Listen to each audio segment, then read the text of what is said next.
Hello there, beautiful people. My name is Basti, and welcome to the Neighborhood. In this episode, we're going to be Redstone geniuses. So don't worry, I'll hold your hand through it. Redstone is not too bad. We'll survive it. Don't worry even a single second. The redstone can't hurt you. Before we get started on any redstone, I had a request from this comment by Falzon. So why don't we go include him in the video, shall we? Nice rocket shop. Oh, thanks. Alright, now that that's done, let's get to the actual crux of this episode. You see, there are two crucial things I'm missing right here in Minecraft. And the first one is common sense, and the second one is any kind of self-preservation drive. And well now, I can't fix any of those things right now, so I think I'm gonna focus on something else for this episode. And the first problem is that I got no good way of getting a hold of slime. Yet. But I think I have a plan to fix that. And I thought, while getting slime, why not get some XP too? So if you've watched Minecraft creators over the last couple of years, you might have noticed a new trend popping up when it comes to XP farms. It might not be the most animal-friendly way to do it ever, but if you look right here, this is the new meta for XP farms. Armadillos or LAs. To get XP from this, you throw an infestation potion into this pit right here with the armadillos. They take damage and then spawn silverfish. That's what the infestation potion does. It spawns silverfish when the entities take damage. And so, they spawn a whole bunch of silverfish, you hit the armor stand, these guys are rolled up so they're basically immortal, and then you just hit the armor stand, kill all the silverfish. And that's how you get the XP. And so I was thinking, well, there's also the ooze potion. Can you ooze the silverfish to get this to work? And the answer is, yes, you can. And so, let me just whip up a farm real quick, and I'll show you what I've come up with. Hold, please. Alright, people. I now have a farm up and ready. Is it working? Well, we'll find out. First of all, we need some potions, and those are pretty easy to make. All you need is one slime block, one stone, 2 nether warts, in this case, because we're making both of them, and 2 gunpowder. Alright, our potions are now done, and we can take them out of the cooking utensils. Now, I've already prepared some potions beforehand, because I knew I'm gonna need them, because I want to show you something cool. And there we go, that's all the potions. Alright, so, right in this cave behind me here is where I keep my little XP and slime farm. Right in here. And as you can see, it's pretty easy to run. There's a start the farm button, a slime toggle, and some barrels to put your potions in. So, the first part of this is putting in our potions. So, we start with the infested potions, and that's these guys. So, we put them in there, tick, tick, tick, tick, and they should go all the way up to the dispenser for infested potions. Now, we put in our oozing potions, like so, and that goes up. Yes, you're right, to the dispenser dispensing oozing potions. Now, this system, I will show you it in more detail in a bit, but first, how about we check out if this farm actually works, because I haven't actually tested it yet, so this could end in disaster. I'm just hoping right about now that this all works as I planned it. How will this work if it works then, Basti? Well, you see, I will hit this button and silverfish will start flowing down from the ceiling. Once that happens, we wait for 51 seconds when the oozing potion will be dispensed upon the silverfish. Then we just whack this armor stand to our heart's content. And we should get XP, and we should get a whole bunch of slime and probably silverfish heads. That's just a byproduct thanks to the data packs we got running on the server, but that's fine. So how about we find out if this thing is actually working? I mean, I've tested the redstone and stuff. It should work. It should work. It should be fine. All I'm concerned about is that there will be a little bit too much slime and they might start coming through the walls, which wouldn't be great. Okay, 3, 2, 1, let's test this thing out. Go! Oh, silverfish are already popping in, that's fast. Don't come too fast now, though. We get a little sound signal, too, when the oozing potion gets dispensed, in case I don't pay attention. That's a lot of silverfish. Come on. Come on. Please. Oh, they're entity crab. This is bad. Oh, this is gonna go bad. There's the potion. Oh no, they're coming through the walls. They're coming through the walls. People, this is what I feared. The timing is not perfect yet. We kind of need to adjust that a little bit. But look now, only a few slimes came through the wall, and now we can get all. Oh my goodness. Oh, this is so bad. Oh my god, this is awful. No, no, no, no, no, no, no, no, no. Stop, stop, stop, stop, stop. Oh, the armor stand died too. I think there's some redesigning we could do on this farm to make it a little bit less leaky. Yeah. But I mean, both of the redstone system work pretty good, at least. So, there's that. Yeah. Let me do some tweaks and I'll come back to you with a more functional farm. Yeah, how about that? That sounds good. Yeah. See you then. Alright, people, I've done some work in here, and I do believe the farm is now working. One thing that I've changed is I put a little block up here, hoping that that might stop the slimes from coming through the wall. I don't know if it does, but one thing I've changed that I do think made a lot of difference is the timing for the slime potion. And that seems to work really well. So, at the moment, this is as much slime as we have. And I guess we could run it once and see how much slime we get. So, remember this, we have 10 stacks and 4. So, slime toggles on, and then we start the farm. We can immediately see our little guys coming down there, and we should now hear a little ding. And the oozing potion is going, and look at this, people. Not a single slime will come through this wall, which is absolutely fantastic and the exact thing we want to happen. Now, this farm is working. As you can see, there's a whole bunch of slime and silverfish in here. I'm currently in free cam mode. I've got my own little guy going there with a little clicky going. And yeah, the farm seems to be working. Look at all this silverfish coming through here. Plump, plump, plump, plump. They're shooting out of these armadillos. But we will have a look at the redstone and what's going on here in just a little sec, as soon as this farm has run its course. It takes a while to get all the levels though. There we go. There we go. The farm works so well now. And as you can see, we got about 4 more stacks of slime, which is maybe not the most slime ever. We can always tweak a little bit more. I'm sure I could have the potion come in a little bit later, but then again, I don't need that much slime. It's not like I'm gonna open a slime shop or anything. I just want slime for my own personal use. And as you can see, we did get some slime in our inventory too, so we could just put that in there. And look at that, 5 stacks. That's perfect. I mean, that's all I need, really. I just need this for sticky pistons, basically, so, you know, cool. But, as you may imagine, there's a bit of redstone going on here, so why don't we do a segment of what I like to call Basti Explains Redstone! Alright, people, so there are a few things to take in mind here. This farm works in a few ways. First, we have a start farm button. We have the slime toggle, which toggles whether we do slime farming or not. We have this system that automatically puts oozing potion and infested potions right where they're supposed to be. So, how does this all work? Well, follow me in to the redstone. Now, the first thing to note here is these redstone lines right here. These are the lines that connect the buttons to the rest of the system. So, if we follow it with FreeCam, we can see that this right here is for the slime toggle, and it goes all the way up here into this contraption. Well, what could that be? Well, I'll explain that once we followed the other line, which goes from the button to start the farm. So we follow this line all the way up. It also connects in to this, and this is an AND gate. As long as none of the signals are coming in here, both of these torches are on, meaning that they power this block and turning off this torch. If you then power these 2 redstone torches, then this torch will turn on. So, it means that the slime toggle has to be on and the button be pressed for this torch to turn on. Once that happens, this block turns on, send a redstone signal through this comparator all the way to this torch right here.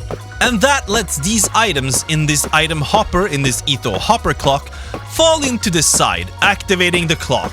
And it's activated all the way up until this block moves back here and then sends a signal through here into our dispenser and deactivates this block, turning this redstone torch on again, meaning that it only goes back once. Clonk, clonk. We also have this note block standing on a gold block to give us a nice little signal for when the slime is toggled.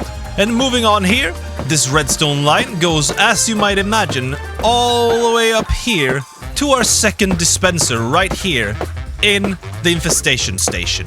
And we also have Hi, I'm important here. He's a very important guy, this guy. And you might be thinking, what is this hopper line coming through here? Well, this is the line we use to get our potions to where they're supposed to be. So, once we put potions in these barrels, they go into these hoppers. One of them goes right here, the infestation potion, and it goes through a glass elevator all the way up here, comes through here into this hopper, and Bob's your uncle, it's in the dispenser.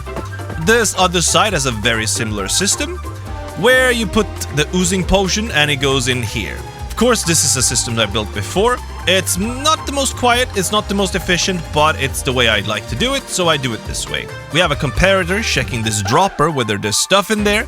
If there's stuff, it sends a signal through to this repeater, powering this piston. It then extends, and these observers observe each other, sending all the items in the dropper up through the glass elevator. And that, wonderful people, is exactly how this farm works.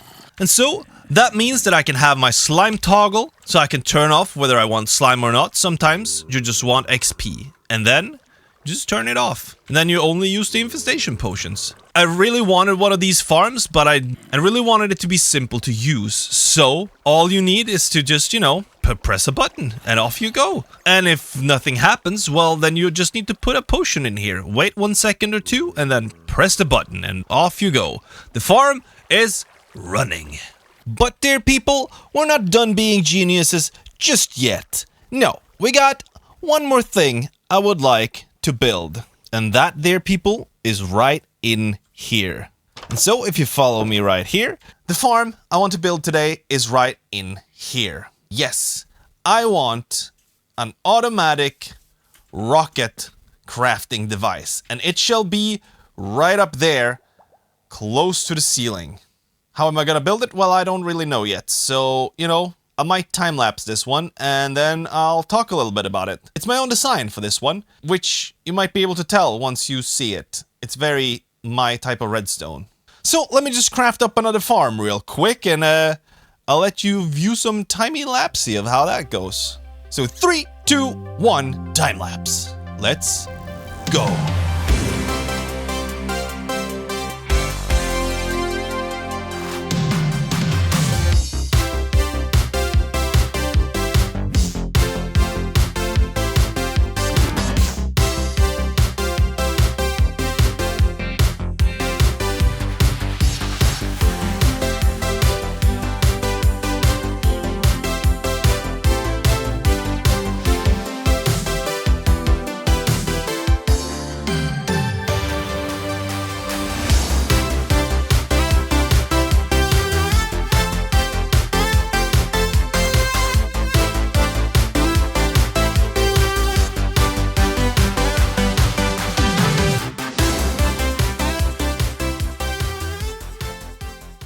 Alright people, I've got the machine and it is fully working.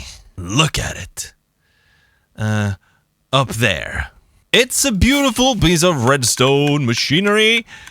It is my own design. Yes, except for this auto crafter that was designed by Redstone.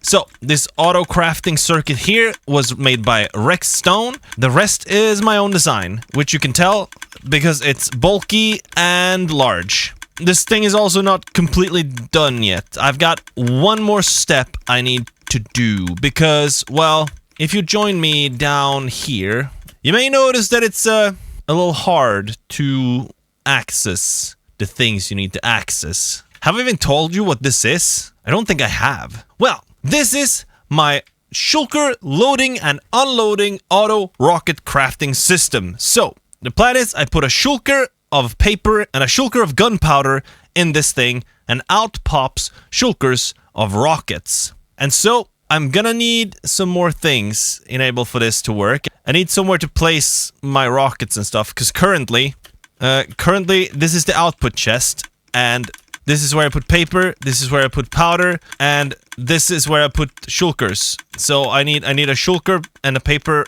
and a powder and an output chest down here somehow. How I will do that, I am slightly unsure of, but I'll figure something out. Don't you worry. Woo! Redstone genius!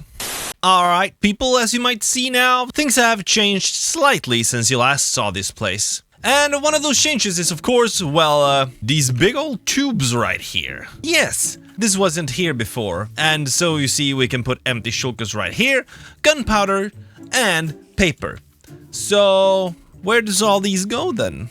Well, I'm glad you asked. Look at this. The empty shulker ones go way up here into this water stream, up here into the empty shulker input box. And if we follow these two guys right here, the gunpowder and paper, they go a similar journey where they come up here, then they take two different paths up here, up into this, where gunpowder go right there and paper goes right here. So that means that we now have a way to get everything up.